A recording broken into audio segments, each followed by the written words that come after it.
Where's the bigger box? Sure, that's the biggest box. You must be a Jerry Thompson file. Yeah, that's the inconsistent statements file.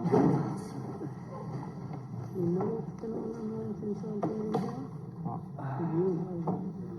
You've got to be kidding. Telling you, that's all. You missed me? Yeah, I do. You just know every day.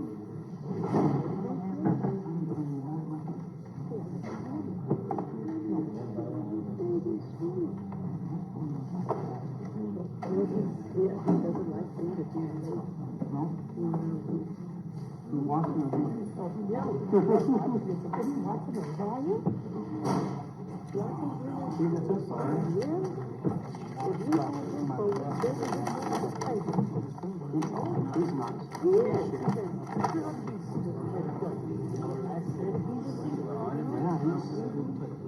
You don't think one of the lawyers? He's the boss.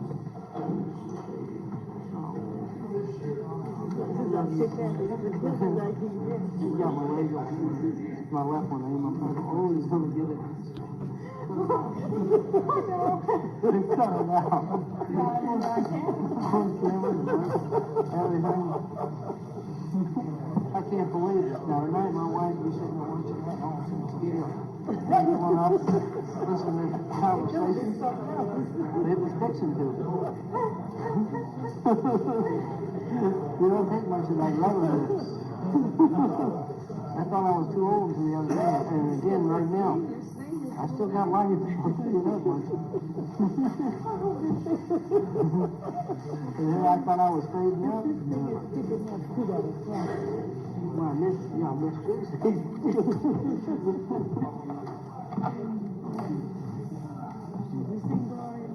Oh, he's been around today. Everybody rise, please. Please be seated. Court will come to order.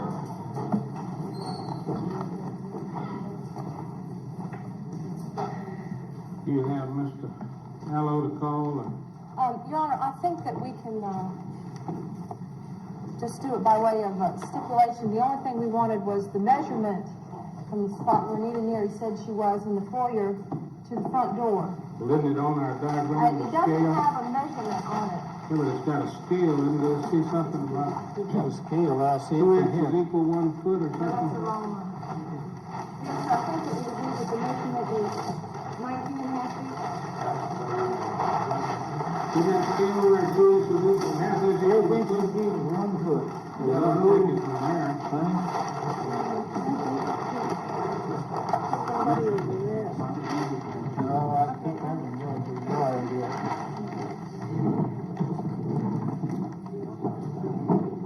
We have to do it right now. I'm gonna get a little. The diagram is in evidence. Two spots have been marked as best we can ascertain. All right. And you can put a footage viewer on there and read it from it. All right, and the only other thing, Your Honor, is that we had some pictures of the wallpaper, but I haven't been able to show Mr. Simpson yet. The colored about blue wallpaper in the entrance hall there that we wanted to present in evidence, and I need to show them to Mr. Simpson. And Joe Allo is supposed to be here. Have you seen it? But yeah, I haven't seen it. I've seen it. I'll let you bring it in out of order and it doesn't make any difference. Okay, thanks, sir. Are we ready to proceed on the next motion? That's all it is. That was all I was going to call Mr. Allen for, yes, sir.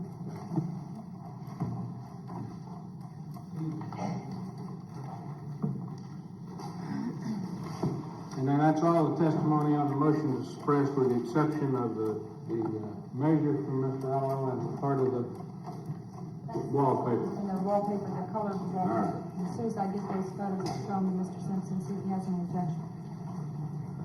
All right.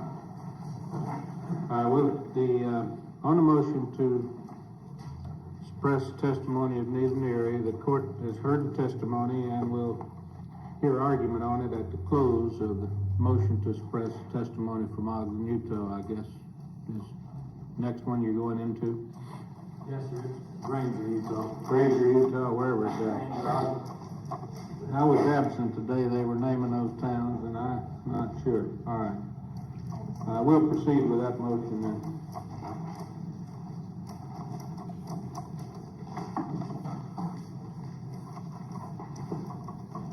Judge, I realize that the Utah Supreme Court decision that went up after the trial and the appeal and whatnot is not mandatory on the court, but we certainly feel that it's persuasive authority, and we've got a certified copy of that Utah Supreme Court opinion, and they did consider the fact of this particular search that we're talking about, and we would ask that you consider that as our first item of evidence.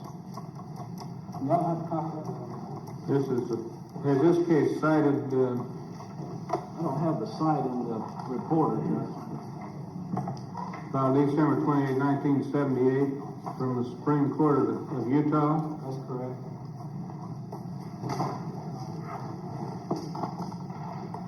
Your Honor, is the introduction of the Supreme Court opinion in Utah by way of argument or evidence?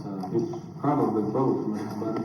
All right. Well, we'll be heard on its admission or its significance or lack thereof in argument. I'm sure you can probably argue anything on that is appropriate. The question is, during the course of trial, this court would receive the opinion for whatever weight it might have, and will let you consider the argument on the weight or its applicability. Certainly. At present, though, I would simply register my objection to its introduction on the grounds that it does not address the legality of the search in question. All right. Let the record reflect the court will receive it only for the matters alluded to therein, and if it concerns the question of search, I'll hear the argument as it relates to conflict argument concerning the concept of whether it's res judicata or not. That's all we want to do, Judge. Bob Hayward.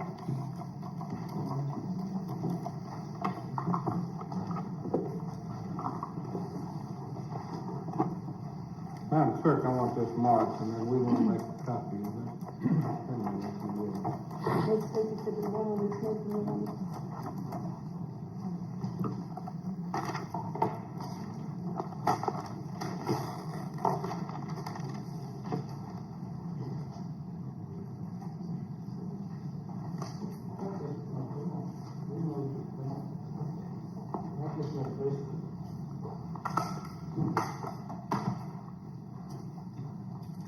Come right over here, please. Step up to the witness box and raise your right hand. And do you solemnly swear that the testimony you will give is the truth with the level of the truth, so help you God? I do. Please be seated. And thank you, Judge. And state your full name, please, sir. Robert Hayward, Occupation. Utah State Highway Patrol, And how long have you been so employed? 26 years. Do you hold a rank with the patrol? Sergeant. Directing your attention back to August 16th, 1975. You recall being on duty on that day? Yes, sir, I was. Specifically at 2:30 in the morning that day? Yes, sir. You recall pursuing any vehicle at that time? Yes, sir, I did. You just tell the court in your own words the circumstances surrounding that situation? Yes, I was stopped in front of my house at approximately 20 minutes to 3 a.m. on that morning. A light-colored Volkswagen went by my car there. Several minutes later, I went to assist the Salt Lake County Sheriff's Office on some juvenile drinking problem. I went around the street, and as I turned the street back of my house, I threw the lights on bright. The Volkswagen took off at a high rate of speed with no lights on. At this point, I think it's appropriate to interpose an objection. The testimony that the officer may give at this point we would hold to be immaterial and irrelevant to the issue of whether the search was legal, and that the circumstances preceding the stop of the vehicle do not, in this instance, reflect on whether or not the intrusion into my vehicle was legal under the Constitution. No objection. We'll overrule it. The question of establishment of probable cause has no relevancy outside. Your Honor, we would stipulate at this point to sufficient cause to stop the car. The issue is what happened after the car was stopped. If that's part of the probable cause, I will allow you to proceed, even though the stipulation. Go ahead. Okay. I gave chase on the Volkswagen, and this went for several blocks through stop signs. Through the subdivision, 40, 45, through 2 stop signs, and then out onto the main road, where the vehicle pulled over and stopped in an abandoned gas station. At that time, I approached the driver, and he got out and came back, and we met approximately back into the Volkswagen. Think you'd recognize the driver if you saw him again? Yes, sir. it was. See him anywhere in the courtroom today? Yes. Where is it? It's the man right there with the pen in his mouth. With the what? The Pencil pen in in his his mouth? mouth. That was stipulation on Mr. Bundy. We'd have a difficult time if he removed the pen. If he can name him, point him out. That's the man with the blue shirt on, the coat. All right, fine. No, Mr. Theodore Robert Bundy. Theodore Robert Bundy. What happened next? I asked Mr. Bundy what he was doing in the neighborhood, and he stated he was lost. And I asked him where he had been, and he stated to a drive-in movie west of where we was, about 3 or 4 miles. He stated he had been seeing the Towering Inferno at that theater, which I'd been patrolling that area most of the night, and that was not the movie that was playing there at all.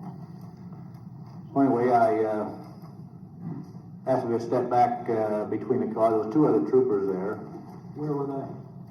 They just pulled up in their car and was sitting there in their car. They're still in the car? Yeah, Any show of weapons at this point? not at all. Okay. I asked the other officers there if they would just watch him for a minute, and I looked in Mr. Bundy's car with my flashlight. Any part of your body break in the window or anywhere to get to see in there? No. You remain outside the car and looking inside? Yes, sir, I did. I looked in, the passenger seat was not in there. And just looking through in the car, the passenger seat was out and laying on its side in the back seat, which was very peculiar to me. So I walked back to Mr. Bundy and asked him if I could look in his car. And he said, go ahead. His exact words? Go ahead. Okay. What happened next? So I went back to the passenger side, opened the car door, and looked in his car. What'd you find? In back of the driver's seat, there was a small crowbar looking affair, probably 12, 14 inches long. The passenger seat was laying on the side in the back seat, and alongside of the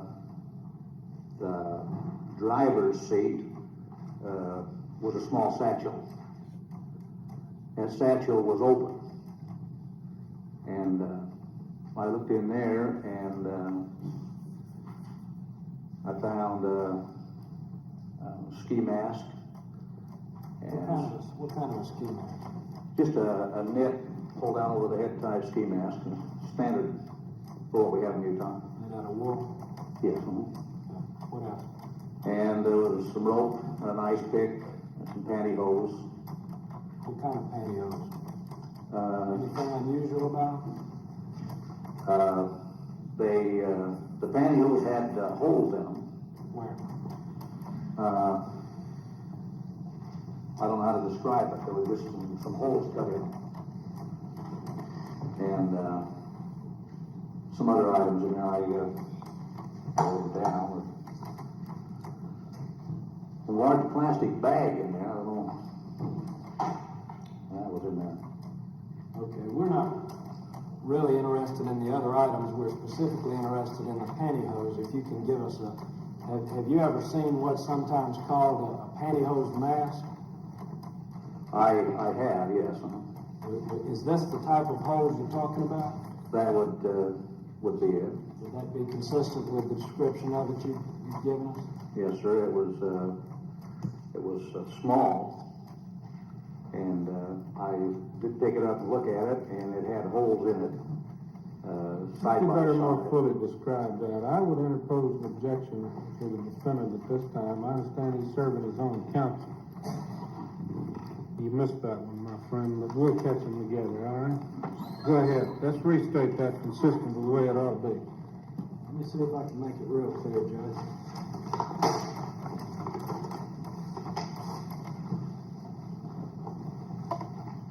You have this marked, Madam Clerk?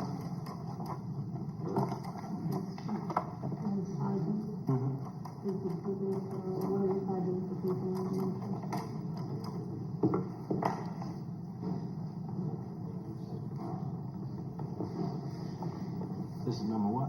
185. Show you what's been marked as State's Exhibit number 1A for identification.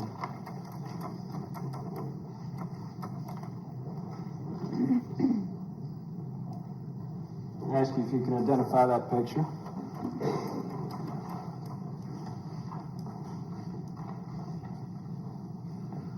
That would look exactly or very, very similar to pantyhose that night. All right. As you see it there, has it been changed in any fashion from the way you saw it that night? None of my knowledge. We'd move it into evidence.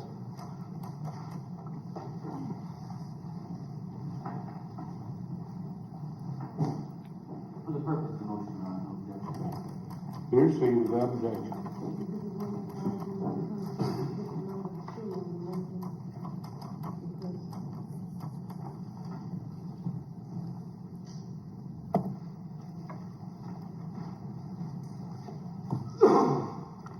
So that I understand, is this a fair and accurate representation of the pantyhose mask you saw in Utah? It is. All right. Judge.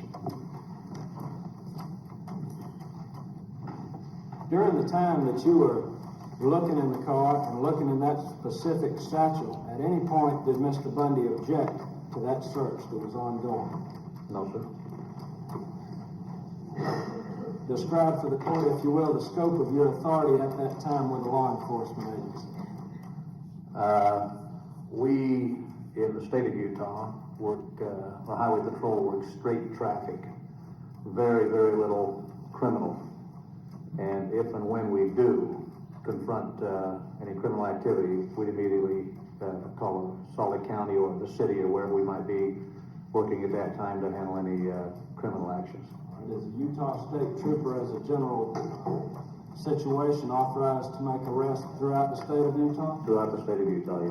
And what county did this occur in? Salt Lake County, What city generally? Granger. Who else arrived at the scene? You said 2 troopers were there. How long did it take for them to arrive on the scene? Just a matter of 2 or 3 minutes, and he was there. Who else arrived after that? Anybody? I called sheriff's office and asked for a detective car. 2 uniformed officers showed and stood by, and Deputy Detective Ondrak, Daryl Ondrak, from the county sheriff's office, arrived on the scene. That's all I have, Jay. You cross? Yes, Your Honor.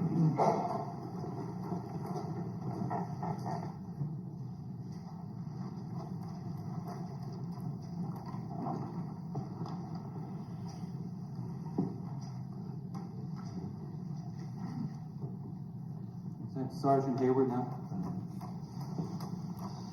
Sergeant Hayward, did you prepare a report based upon the stop and the search that you just testified to? Did I prepare a A report? written report, yes. Did you have it with you?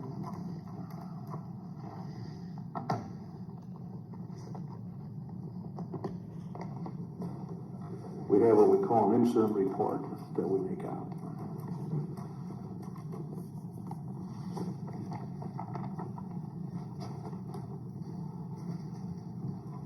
Objection to the use of the report as evidence.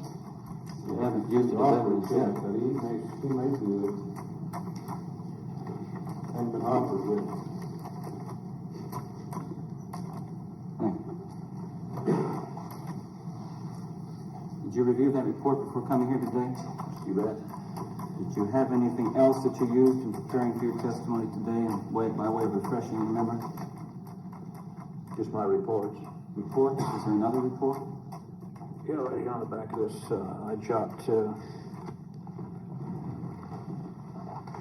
little notes down on the back of things.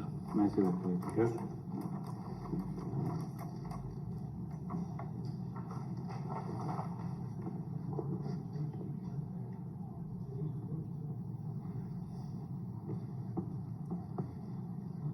Another sergeant, you also have a booking photograph in front of you. A what? A photograph in front of you. Would you mind if you could identify whose photograph it is? That's you, Theodore Robert Bundy.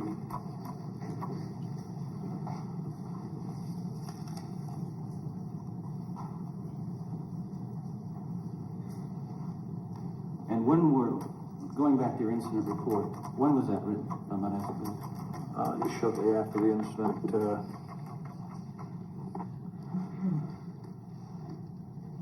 see, this was written and filled out on October 14th.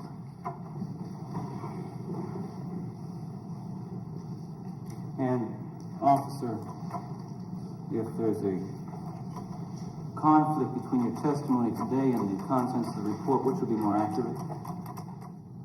Jackson, there's been no such situation. There's been no statement of inaccuracy. You have some discrepancies in there, questioning first on the discrepancy and then.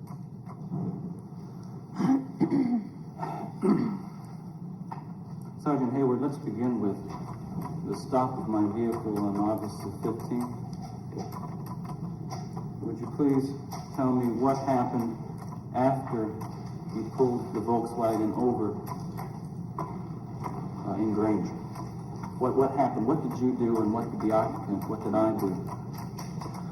You stepped out of your Volkswagen and I stepped out of the patrol car.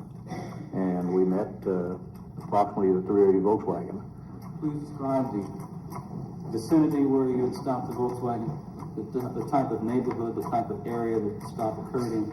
There was an abandoned gas station. And gas station. Describe the lighting in the vicinity, or in that particular spot where you stopped the Volkswagen. Was it bright? Was it dim? Was it dark? Well, there's some lights in the area. I wouldn't call it exceptionally light. What time of day was it? Pardon? What time of day was it? This was approximately 2:45 a.m. And was it dark out? Yes, it was. Was there a lot of traffic on the road at that time?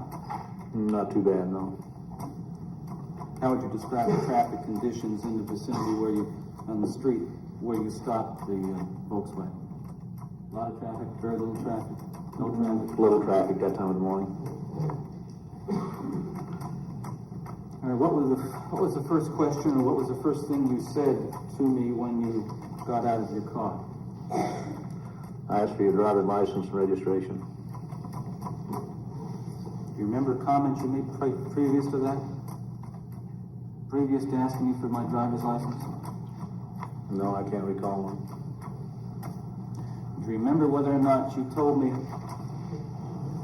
that I should have got out and run, that you could have taken my head off? Do you remember saying that? Prior to asking me for my driver's license, do you remember saying something to the effect that I should have gotten out and run, you could have taken my head off? No, sir, I don't recall that. You don't recall that? No. And what did I do after you requested the driver's license? You give me a driver's license and registration of the vehicle. And what did you do? I read them and asked if that's still where you lived and resided on the avenue, and you said yes. Were there other officers on the scene at that time? The time I gave you my driver's license? I'm not sure they was there right then or shortly after.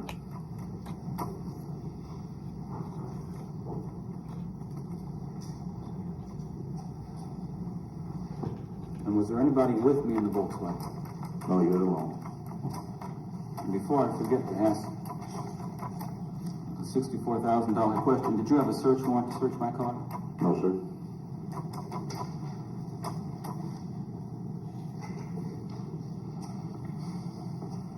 After you verified that the address was current, that you had a current Utah driver's license from you, what did you do, officer?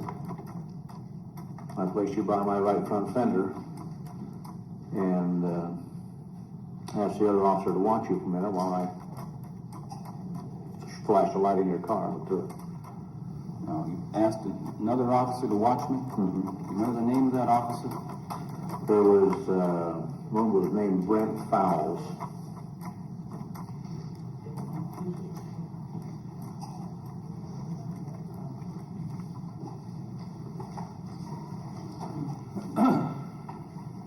What was the purpose of asking that officer to watch me? Would you believe I didn't trust you? You didn't want me to run away, is that what you're saying? Probably. Was I free to leave at that point? I would doubt that. Was I, well, the alternative, was I in custody at that point? Your custody? No.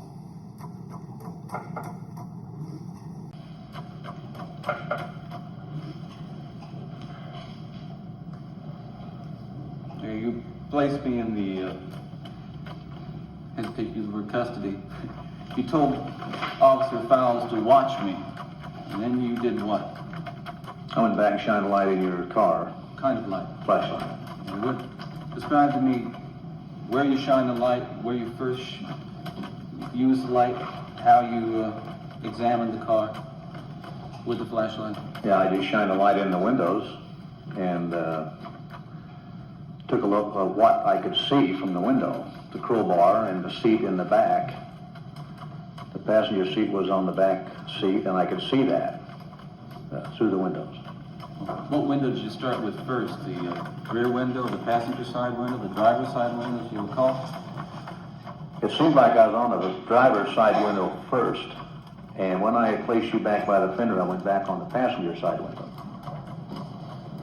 And you showing your flashlight inside the car, and could you describe to me as much detail as you can recall exactly what you saw, and in what order, if you can recall, what you saw? I saw a small crowbar behind your seat on the floor, and I saw the passenger seat in the back seat on its side, and a small satchel along the side of the driver's seat. Is a small satchel on the side of the driver's seat? What side of the driver's seat? Left or right? On the right Right-hand side? side. Describe to me the satchel as you saw it. Well, it wasn't a big one. It was probably maybe 14, 15 inches long, and it was more small and round. What do you call 6 or 8 inches in depth, something similar to that. What color was it? I'm thinking it was kind of a brownish color. Have you seen that brown satchel since the stop on August the 15th? No, I have not. All right. What else do you recall about the satchel? When you were shining the flashlight into the car and looking at the contents of the interior of the car? You must miss me on that. Would you ask that again? Oh. We've got you shining the flashlight in, let's say, the passenger side window. Is that where you saw first recognized the brown satchel when you're shining your flashlight in there? Now, what you've described as being a satchel about so big and so deep, the testimony reflects it was brown. What else was there about it? It was open. And what did you see inside? Well, after I got permission from you to go inside, At that time, with the flashlight, that's all I saw. just the brown satchel. Is that correct? Just the That's satchel? right. Let's back up just a little bit. I want to make sure that you are able to relate as much detail as possible the conversations that transpired between yourself and me. Now, we had a discussion, according to your testimony, about the driver's license. Is that correct? Is it also your testimony that discussion about my whereabouts took place in the early, just after I was stopped? Yes, sir. Now, what was your question when you wanted to know? You recall the exact question you asked me? I asked you what you were doing in the neighborhood. Is that the question you asked? As nearly as you can remember? What was you doing in my neighborhood? That better? That sounds, we're getting there, officer. Is that better? And is that closer to what you remember saying? What were you doing in my neighborhood? Objection argument? I'm not sure.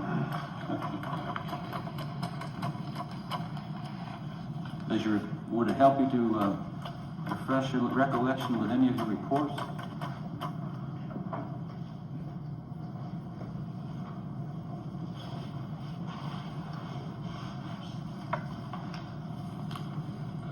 I don't have the exact wording down here either.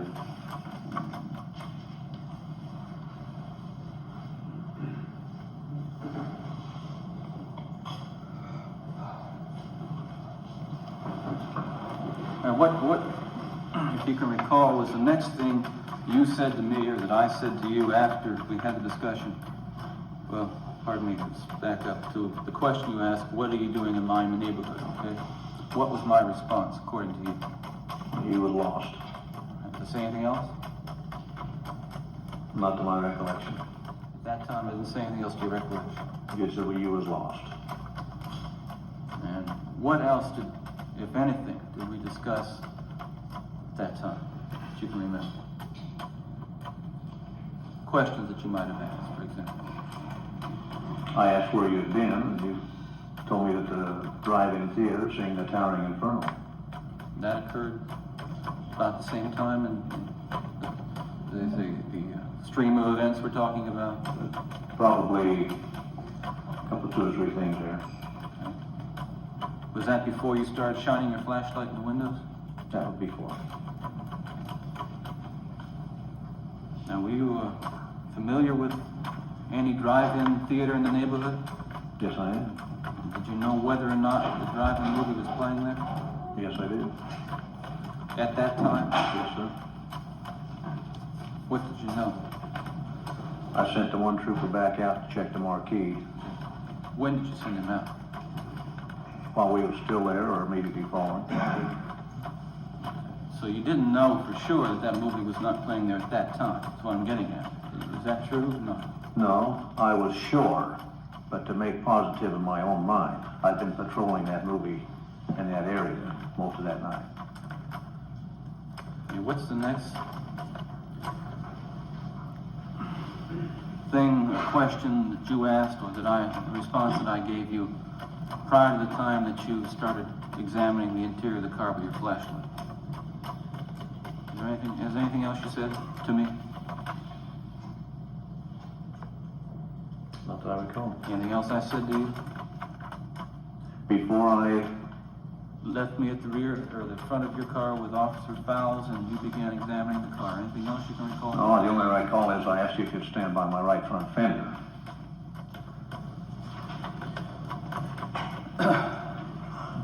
Let's return now to your process of looking in the car with your flashlight.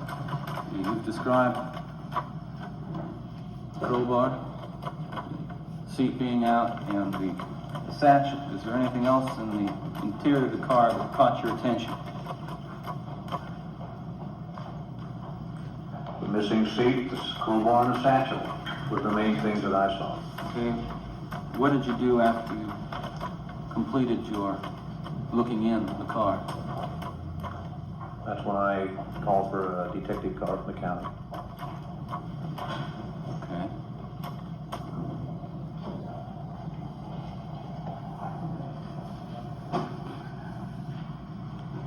And how did you summon the detective car? By radio. Why did you summon it? Sustained objection. No, that's not considered why we You summoned it by radio? Yes.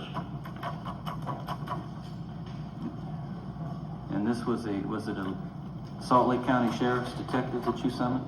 Yes, sir. Do you know the name of the officer? Did you call for a specific detective? No, I just asked for a detective car.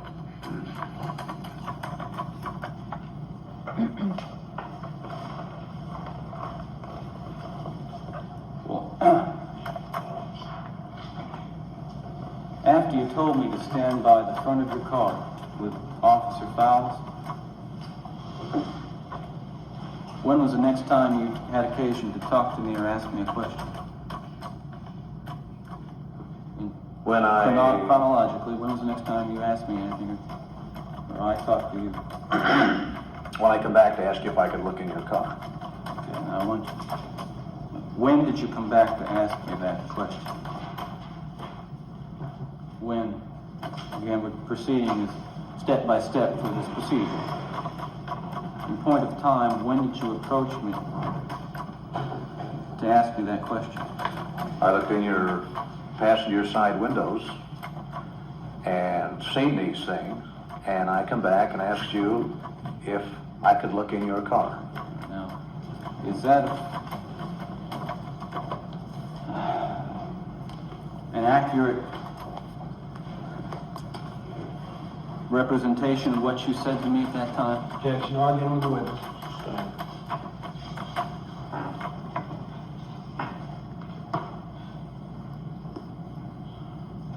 So, to the best of your recollection, then you asked me if you could look in my car. Same objection. Was there any response from me? Yes? And to the best of your recollection, and I want you to try to recall, with the aid of your reports if necessary, the exact words that you recall me saying to you in response to that question. Go ahead. That was your words to me.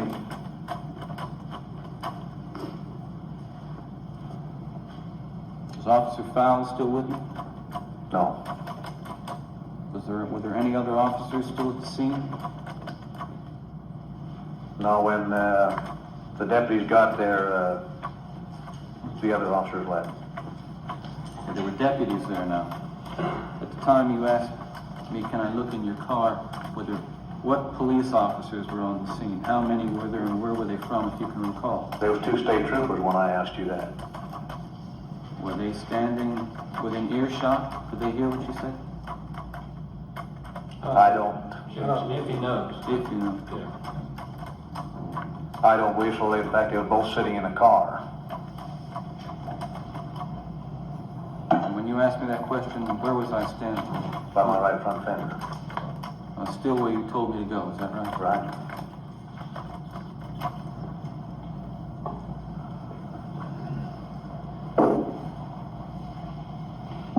After that exchange, Officer Hayward, what did you do? After I asked you if I could look in your car, then I went back and opened the passenger side door and looked in your car. You looked in it? Yes, sir. And where did you search the car, officer? I looked at the seat, the crowbar, and I looked in the satchel. You looked in the satchel. And how did you examine the satchel? Exactly what did you do with the satchel? The satchel was open a few inches, and I looked in it, and I picked a few things out and looked in it with a flashlight. You had a flashlight with you? And can you give me a detailed description of the items you saw in the satchel?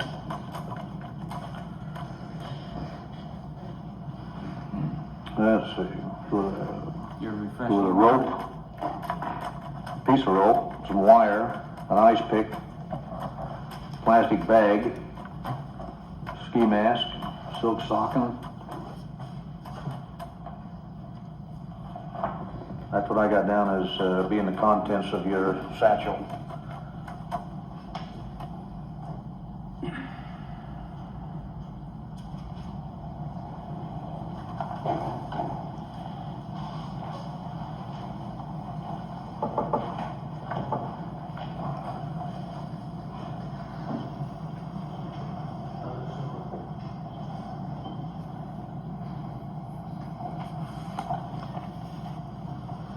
Did you notice anything peculiar at that time about, if there was anything peculiar at that time about the, quote, silk stocking, close quote? Guess it had holes in it.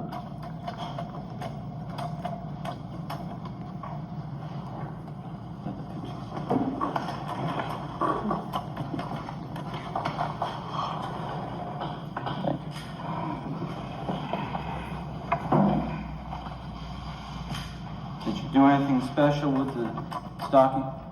Did I? Yes. No, I didn't. How did you determine there were holes in it? You just happened to see holes in it? Just looked at it. I didn't examine it or anything in there closely.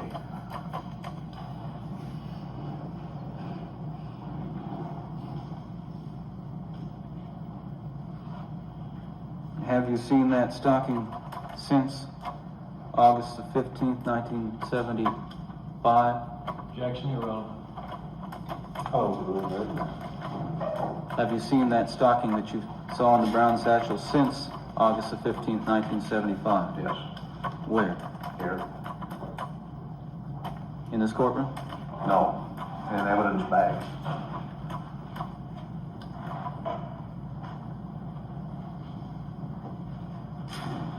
Can you look at this photograph marked as the State's Exhibit number 2 and tell me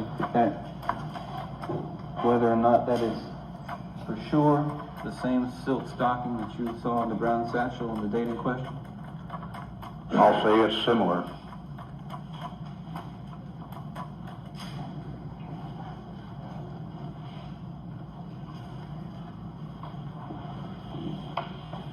Did you place any initials or anything on that, on the silk stocking itself? No, sir, when I run into that stuff, that's when I call to look for Detective Carr. So you called the detective car after you made the initial intrusion into the vehicle. Then at that time, is that when you decided to call the detective car? Yes, sir.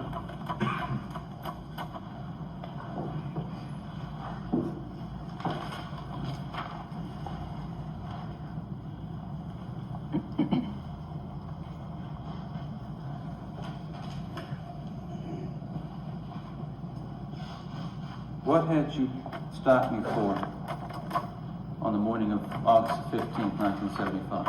What did I stop you for? Yes. Failure to stop with the command of police officer. And in Utah, what kind of offense is that? Indictable misdemeanor. Do you indict a misdemeanor?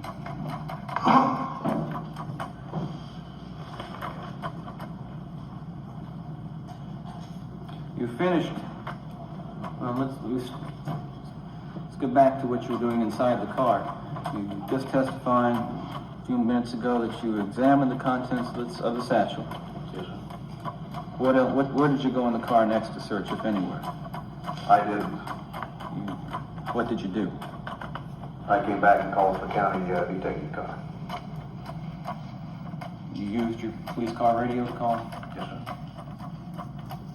Did you have any conversation with me just prior to or after calling the detective's car?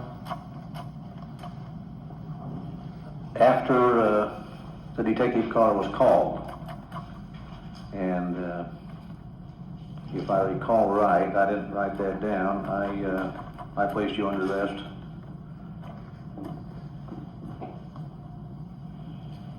At that time I was placed under arrest? I believe they was there then. Under what charge? For what? Evading.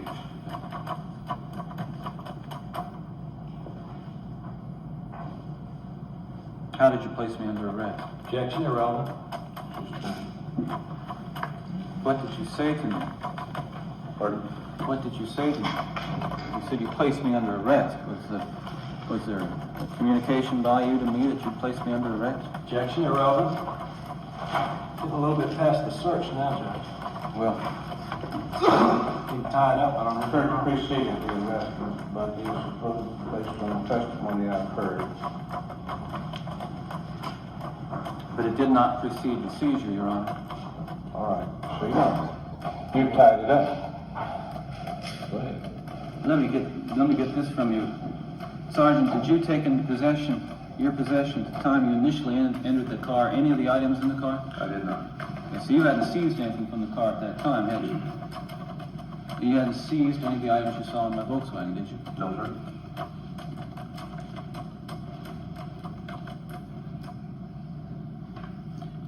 At the time you placed me under arrest, how long had it been since the initial stop had occurred?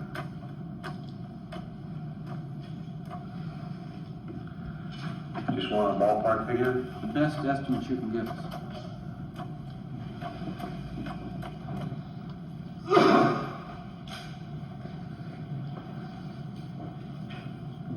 $15, something of that effect.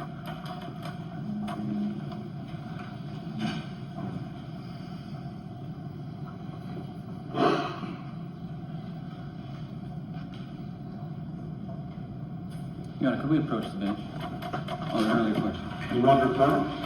Yes, please.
Stated earlier that you placed me under arrest, and I'd like to ask you a question again. How did you go about placing me under arrest?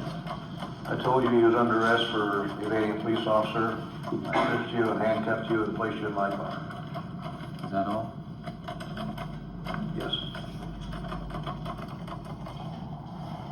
Immediately placed me in my car, your car, excuse me. I placed you in my car.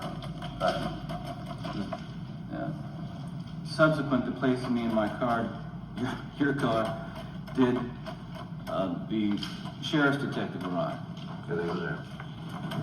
And what happened when the sheriff's detective arrived? Let me ask you this. Who was the sheriff's detective who arrived on the scene? Deputy Ondrack. And what happened when he arrived? He looked at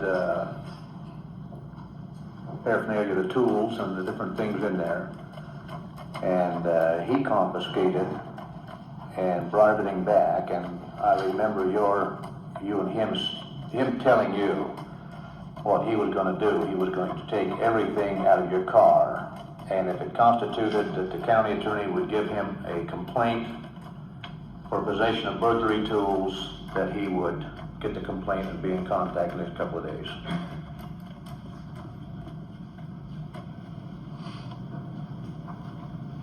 Recall any remarks, if any were made from me in response to that? You said something to the effect that that's fine.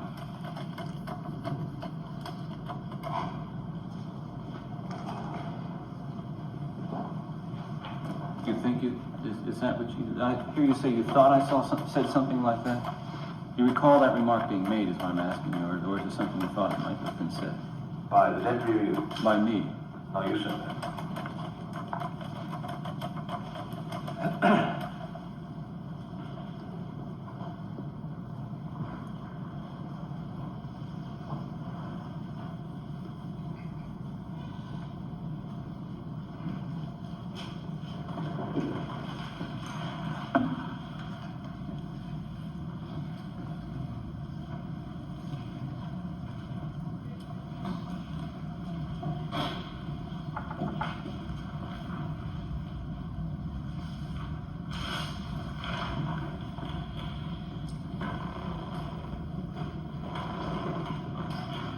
Officer,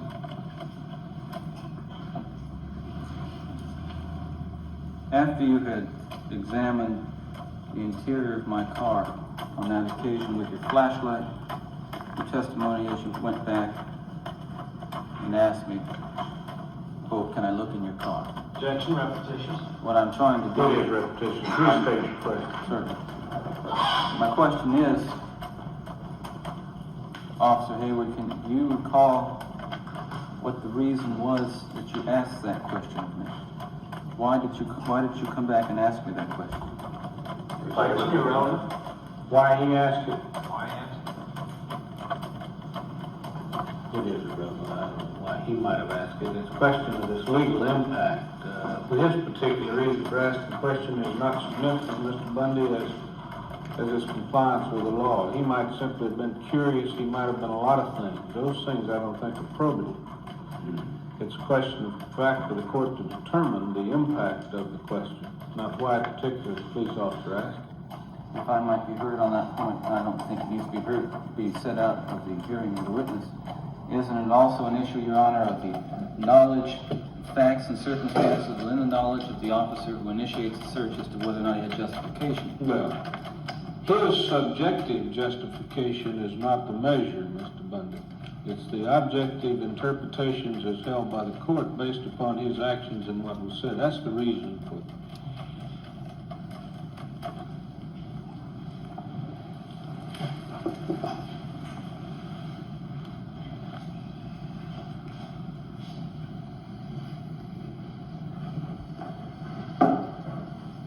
Did you say anything to Officer Ondrak when he arrived on the scene concerning the vehicle and the subject you had in custody?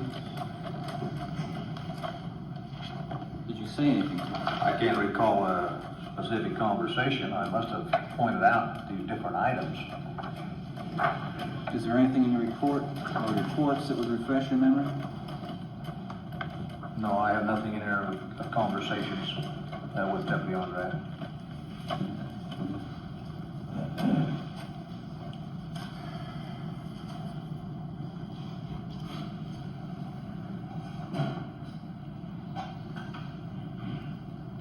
Did the search continue after I was placed under arrest?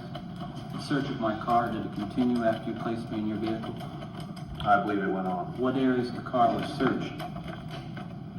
Objection irrelevant. I'll let it be.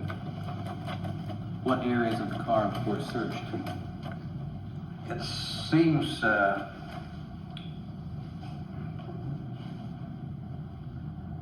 was the two officers that were in uniform.